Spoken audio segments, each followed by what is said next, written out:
இப்போது ஒரு நாட்டு மன்னன் இன்னொரு நாட்டை போய் கான்கவர் பண்ணுறான்னா அங்கே இருக்கிற புனிதத்துவமான விஷயத்தை எடுத்துகிட்டு வந்து இங்கே வந்து அதை ஒரு புனிதமாக ஆட் பண்ணுவாங்களா? இப்போ ஜெர்மனிக்கும் ரஷ்யாவுக்கும் போர் நடந்துச்சு வேர்ல்டு வார் 2. அப்போ இங்கே கான்கர் பண்ணும்போது அங்கே எதுக்கு ஒரு சாங்டிட்டி இருந்துச்சோ அதை எடுத்துகிட்டு போய் அவங்க வந்து பெருசாக்கினாங்களா? இங்கே ராஜேந்திர சோழன் போய் அங்கேருந்து கங்கையை கொண்டு வந்து இங்கே இருக்கிற சிவனுக்கு அபிஷேகம் பண்ணுறார்.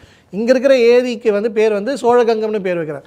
அப்போ இஃப் யூஆர் ஆன்டி நார்த், நீங்கள் வடக்கு இருக்கிற விஷயங்கள் பிடிக்கல, அந்த கலாச்சாரம் பிடிக்கல, அந்த மக்கள் பிடிக்கலன்னா அந்த கலாச்சாரம் அந்த மக்களுக்கு எது புனிதம்னு நினைக்கிறத நீங்கள் எப்படி புனிதம்னு எடுத்துப்பீங்க?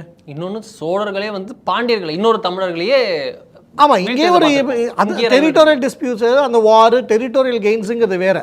ஆனால் கலாச்சாரம்னு பார்க்கும்போது அவங்க எதை வந்து பெருசாக பார்த்தாங்க? அங்கே இருந்த கங்கை நதியை தானே புனிதமாக பார்த்தாங்க.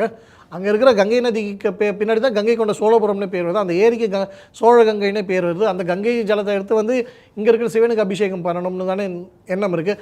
அப்போ அந்த வடக்கில் இருக்கிற கலாச்சாரம், அந்த மொழி, அந்த மக்களுக்கு எதிரானவர்களாக இருந்தாங்கன்னா அதை ஒரு உயர்த்தியே பார்க்க மாட்டாங்கள்ல.